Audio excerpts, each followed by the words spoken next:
나는 올해 30살이다. 이야기를 어디서부터 시작해야 할지 가끔 망설이게 된다. 시간이 많이 흘렀지만 어떤 기억은 아직도 어제 일처럼 또렷하다. 특히 비가 오는 날이면 그날의 공기와 냄새까지도 떠오른다. 그래서 나는 이야기를 조용히, 천천히 꺼내보려고 한다. 나는 25살 때 남편을 만났다. 그의 이름은 김도현이었다. 그는 나보다 3살 많았고 33이 되던 해에 세상을 떠났다. 처음 만났을 때부터 그는 참 따뜻한 사람이었다. 말이 많지는 않았지만 언제나 나를 먼저 생각하는 사람이었다. 나는 그런 그의 성격이 좋았다. 세상이 조금 거칠게 느껴질 때도 그 옆에 있으면 괜히 마음이 편해졌다. 우리는 결혼한 뒤 아주 평범한 삶을 살았다. 특별히 큰 부자가 아니었고 화려한 삶도 아니었다. 하지만 아침에 함께 식탁에 앉아 밥을 먹고 저녁에는 같은 집으로 돌아오는 그런 평범한 시간이 나는 참 좋았다. 지금 생각해보면 그때의 나는 참 단순한 행복 속에 살고 있었다. 도연은 운전을 좋아했다. 주말이 되면 우리 둘은 종종 차를 타고 멀리 나갔다. 바다를 보러 가기도 하고 산으로 드라이브를 가기도 했다. 그는 창문을 조금 열어두고 음악을 틀어놓는 걸 좋아했다. 바람이 들어오면 머리카락이 조금 흐트러졌는데 나는 그 모습이 이상하게도 마음에 들었다. 그날도 비슷한 날이었다. 아주 특별할 거 없는 평범한 날. 도연은 일을 마치고 집으로 돌아오는 길이었다. 나는 그날 집에서 저녁을 준비하고 있었다. 기억나는 건 냄비에서 국이 끓고 있었고 창밖에는 조금씩 어둠이 내려오고 있었다는 것뿐이다. 전화가 울렸을 때 나는 아무 생각 없이 받았다. 그 순간 이후의 기억은 지금도 조금 흐릿하다. 낯선 목소리가 들렸고 교통사고라는 말이 들렸다. 처음에는 무슨 말인지 이해하지 못했다. 세상에 그런 일이 정말로 일어난다는 것을, 그게 내 삶에 일어난다는 것을 그 순간에는 믿을 수 없었다. 병원으로 가는 길이 얼마나 길었는지 아직도 모르겠다. 시간이 멈춘 것처럼 느껴졌다. 병원 복도는 너무 밝았고 사람들의 발걸음 소리가 이상하게 크게 들렸다. 그리고 결국 나는 알게 되었다. 도연은 돌아오지 못했다. 그는 33이었다. 그 나이는 참 이상하다. 아직 젊지만 그렇다고 너무 어린 것도 아니다. 우리는 앞으로 살 시간이 많이 남아 있다고 믿고 있었다. 그래서 아무것도 서두르지 않았다. 여행도 나중에 가자고 했고 아이도 조금 더 있다가 생각해 보자고 했다. 하지만 그 나중은 결국 오지 않았다. 그날 이후로 나는 시간이 어떻게 흘렀는지 잘 기억하지 못한다. 장례식, 사람들의 위로, 끝없이 이어지는 조용한 밤들. 집안에는 여전히 그의 물건들이 그대로 있었고 나는 그것들을 치울 용기가 없었다. 옷장 안의 셔츠, 현관에 놓인 신발, 책상 위의 시계. 가끔은 문이 열리고 그가 들어올 것 같은 착각이 들었다. 그런 생각이 들 때마다 나는 스스로가 조금 이상해졌다고 느꼈다. 장례식이 끝난 뒤에도 많은 사람들이 나를 걱정했다. 친구들도, 친척들도, 그리고 도연의 가족들도. 그 중에서도 한 사람이 자주 나를 찾아왔다. 그는 도연의 남동생이었다. 이름은 김준서였다. 준서는 27살이었다. 나보다 3살 어렸다. 결혼하기 전에도 몇 번 본 적은 있었지만 그렇게 가까운 사이는 아니었다. 그는 조용한 사람이었고 가족 모임에서도 말을 많이 하지 않는 편이었다. 하지만 장례식 이후로 그는 가끔 집에 와서 나를 살펴보곤 했다. 처음에는 단순히 형수라서, 가족이라서 그런 거라고 생각했다. 그는 늘 조용히 문을 두드렸다. 잠깐 들러도 될까요?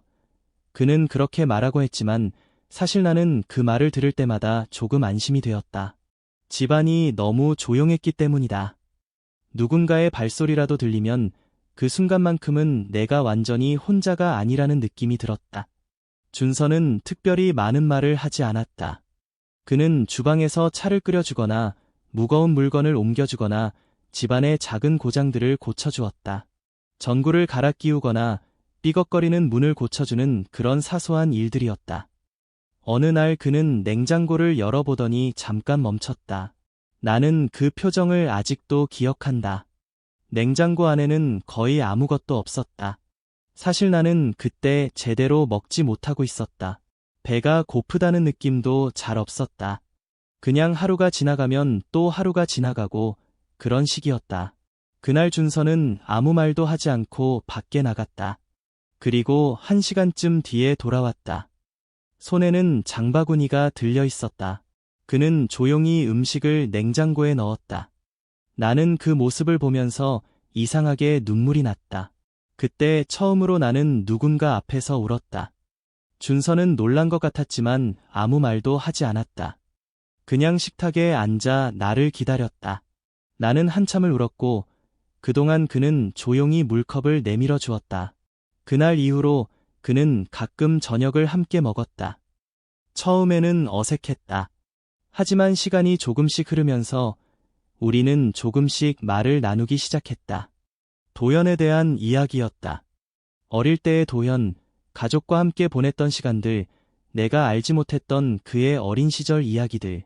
나는 그 이야기를 들을 때마다 이상한 기분이 들었다. 슬프기도 했지만 동시에 따뜻하기도 했다. 마치 도연이 완전히 사라진 것이 아니라 어딘가에 조금씩 남아있는 것처럼 느껴졌기 때문이다. 시간은 그렇게 천천히 흘렀다. 처음에는 일주일에 한 번, 그 다음에는 며칠에 한 번. 준서는 가끔 들렀고 우리는 차를 마시거나 간단한 식사를 했다. 어느 날 나는 문득 깨달았다. 예전처럼 하루 종일 울지 않는 날이 생기기 시작했다는 것을. 그 사실이 조금 낯설었다. 그리고 동시에 조금 미안했다. 하지만 준서는 그런 내 마음을 눈치챈 것 같았다. 그는 어느 날 이렇게 말했다. 도연 형은 아마 형수가 웃는 걸 더 좋아했을 거예요. 그 말은 아주 조용했지만 이상하게 오래 마음에 남았다. 그날 밤 나는 오랜만에 깊이 잠들었다. 그리고 그때부터였다.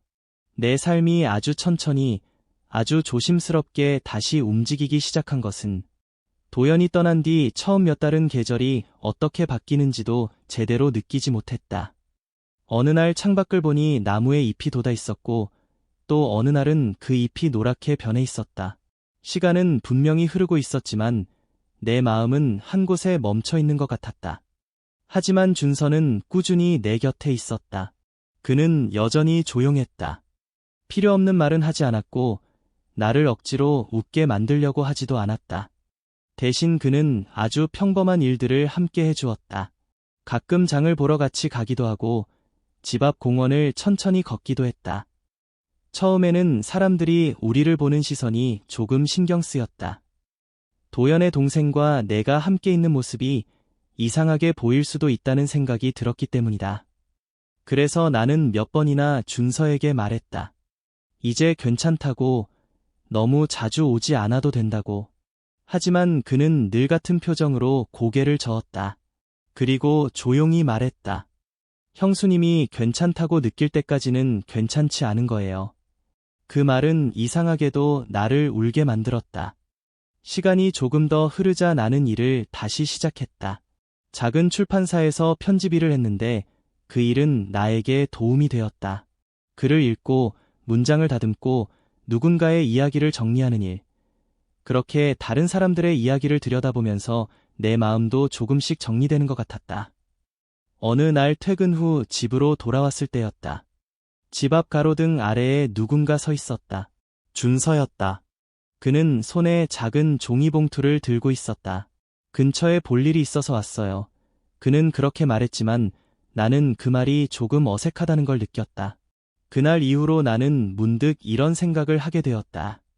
준서는 왜 이렇게까지 나를 챙겨주는 걸까? 처음에는 단순히 가족이기 때문이라고 생각했다. 하지만 시간이 흐르면서 그 생각은 조금씩 흔들리기 시작했다. 어느 겨울 저녁이었다. 눈이 많이 오던 날이었다. 우리는 거실에 앉아 따뜻한 차를 마시고 있었다. 밖은 조용했고 창문에 부딪히는 눈송이 소리만 희미하게 들렸다. 나는 문득 물었다. 준서 씨는 요즘 바쁘지 않아요? 그는 잠깐 생각하다가 웃었다. 조금 바쁘긴 한데 형수님이 혼자 있는 게 신경 쓰여서요. 그 말은 아주 자연스럽게 나왔다. 하지만 그 순간 나는 처음으로 그를 조금 다른 시선으로 바라보게 되었다. 준서는 언제부터인가 더 이상 낯선 사람이 아니었다. 가족이라는 말로만 설명하기에는 조금 복잡한 존재가 되어 있었다. 그날 이후로 나는 가끔 준서를 기다리게 되었다. 문득 저녁이 되면 오늘은 올까 하고 생각하게 되었고, 전화벨이 울리면 혹시 준서일까 하고 기대하기도 했다. 그 사실을 깨달았을 때 나는 조금 놀랐다. 그리고 동시에 두려웠다. 어느 봄날이었다.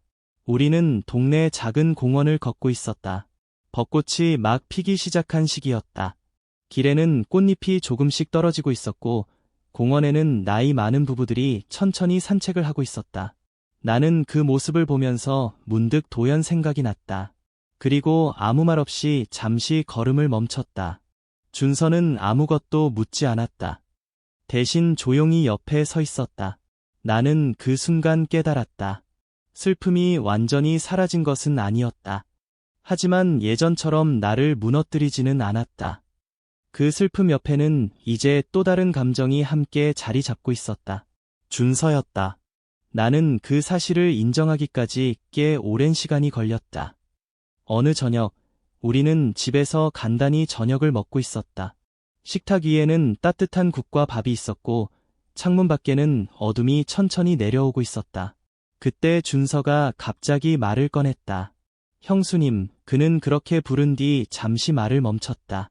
나는 그가 왜 그렇게 긴장한 표정을 짓고 있는지 바로 알 수 있었다.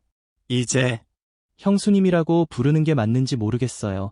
그 말에 나는 아무 말도 하지 못했다. 준서는 잠시 눈을 내리깔았다가 다시 나를 바라봤다. 제가 이런 마음을 가져도 되는지 모르겠지만 그의 목소리는 아주 조심스러웠다. 저는 형수님이 행복했으면 좋겠습니다. 그 말은 단순했지만 그 안에는 많은 감정이 담겨 있었다. 나는 그 순간 도망치듯 고개를 돌렸다. 내 마음이 너무 복잡했기 때문이다. 도연의 얼굴이 떠올랐다. 그리고 동시에 준서와 함께 보냈던 지난 시간들이 떠올랐다. 그날 밤 우리는 더 이상 아무 말도 하지 않았다. 준서는 평소처럼 조용히 집을 나갔고 나는 현관문이 닫히는 소리를 한참 동안 듣고 있었다. 그 이후로 며칠 동안 그는 오지 않았다. 전화도 하지 않았다. 집안은 다시 조용해졌다. 하지만 이번에는 예전과 다른 침묵이었다. 나는 거실에 앉아 많은 생각을 했다.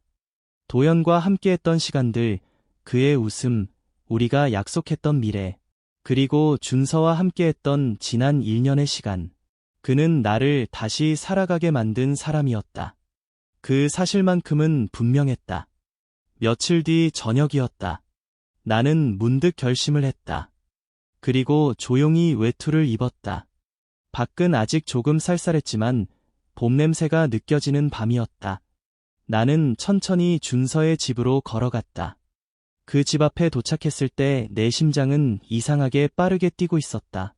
잠시 망설이다가 나는 벨을 눌렀다. 잠시 후 문이 열렸다. 준서는 놀란 얼굴로 나를 바라봤다. 나는 잠시 그를 바라보다가 천천히 말했다.